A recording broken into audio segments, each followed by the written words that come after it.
था कि जैसे अपना ज्ञान दे करके आप यहाँ से ले जाना। जैसे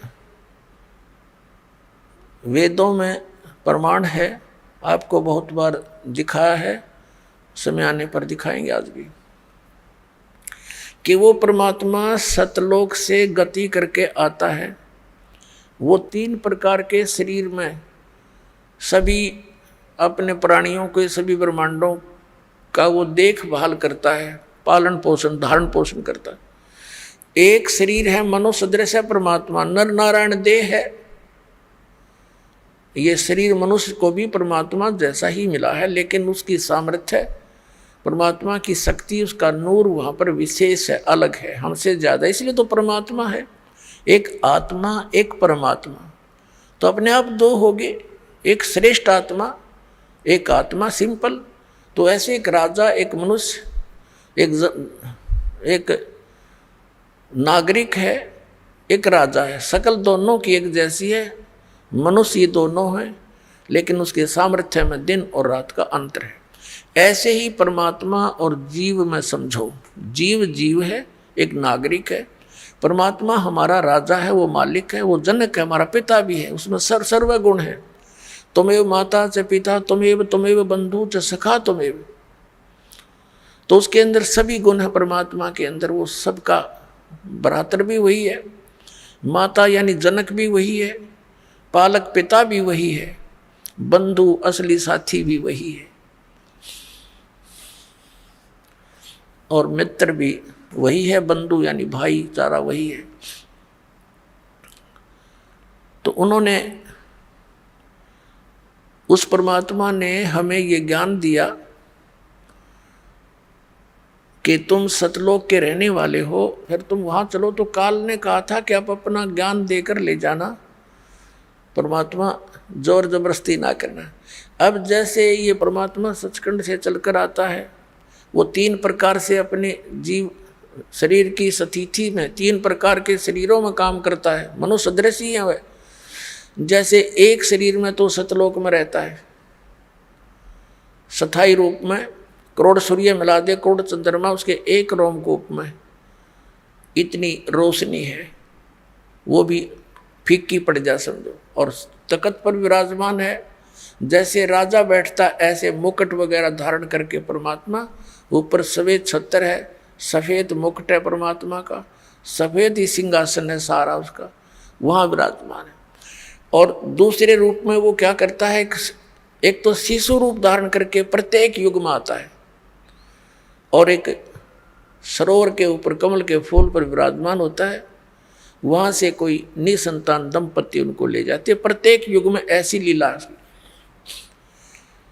और फिर वो कंवारी गायों का दूध पीता है, कंवारी गाय दूध देती है, परमात्मा पीते हैं, उनकी परवरिश की लीला ऐसे पूरी होती है।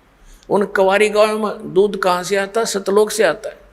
और फिर ये तो मालिक की दूसरी स्थिति हुई शरीर की, फिर धीरे धीरे बड़े होते हैं, छोटी आयु में ही प्रचार शुरू कर देते हैं, परमात्मा अपने जो उद्देश्य से लेकर आते हैं। वेदों में लिखा है कि परमात्मा सतलोक से चलकर आता है, ऊपर तीसरे मुक्ति धाम में रहता है सतलोक में, वहाँ से गति करके आता है और यहाँ अच्छी आत्माओं को मिलता है। किस उद्देश्य से आता है, उपदेश करने के लिए, तत्व ज्ञान समझाने के लिए आता है।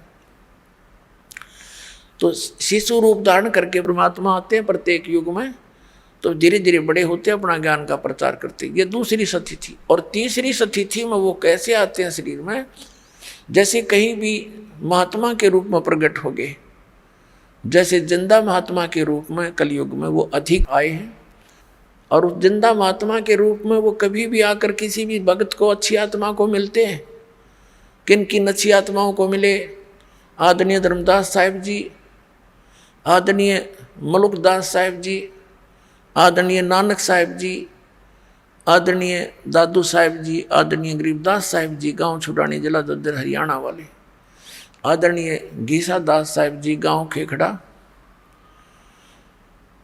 और जिला मेरठ उत्तर प्रदेश वाले, इनको मिले जिंदा महात्मा के रूप में आकर के, और उनको सतलोक लेकर गए सचखंड, और वहाँ जाकर के उनको फिर वापस छोड़ा, क्योंकि वो दृढ़ भक्त थे। वो दृढ़ भक्तों को मिलते हैं, अच्छी आत्माओं को मिलते हैं ताकि उसके मिशन में सहयोग दे सके। तो वो स्टेनलेस स्टील थे, जो उनको कह दिया दाता ने वो फाइनल, उनके लिए सारा संसार एक तरफ, वो महापुरुष एक तरफ थे। जैसे आपने जन्म साखी भाई बालावाड़ी में देखा, परमात्मा के उस यथार्थ मंत्र का स्वयं जाप कर रहे थे नानक साहिब जी, और जब उनकी देखा देखी उनके शिष्य मर्दाना ने भी वो जाप शुरू किया तो उसको ऐसा झटका दिया कि वो मर गया होता, डूब गया होता समुद्र में। एक बस ऐसी घबरा गया मर्दाना। तब उसको कहा कि तू नकल ना कर, मेरी करनी ना देख, मैं जो बोलता हूँ गुरु की आज्ञा का पालन कर। तो वो दृढ़ भगत थे, किसी भी सिख समाज को सतनाम नहीं बताया उन्होंने। समाज अपने स्थान पर, भगवान अपने स्थान पर है। तो वो भगवान के बच्चे थे, वो दृढ़ व्यक्ति थे, दृढ़ भगत थे, श्रेष्ठ आत्माएं थी। उनका उद्देश्य ये नहीं था कि भी मैं इसके ना बताने से कोई हानि समाज को होगी, नहीं, वो तो जैसी थी उसी चल ही रही थी। अब उससे घनी हानि हो जाती चाहे वो डिक्लेयर कर जाते। आज ये सारे नकली पंथ, ये सतलोक की महिमा गाने वाले काल के द्वारा चलाए गए सारे नकली पंथ अब गुरु ग्रंथ साहब से पढ़कर यही नाम देते रहते। ऐसा झटका दे दिया कि डर गए सारे, पूरा सिख समाज के खबरदार दे इस नाम का जाप किया। मर्दाना ने किया था, मर गया होता, और गुरु जी का आदेश है, उसकी आज्ञा की अवहेलना हो जाएगी। ऐसा भय पैदा कर गए। क्या वो हमारे हितैषी नहीं थे? वो परम हितैषी थे, वो जानी जान थे कि आग लग जाएगी, जाइए मंत्र दे दिया तो नाश हो जाएगा बात का। तो ऐसे उन दृढ़ भक्तों को परमात्मा आकर मिलते हैं। तो ये तीसरी स्थिति थी उनकी। अब उनको हिदायत दे दी थी कि समय आने पर इसको फिर देंगे अपने बच्चों को। अब जैसे कोई भी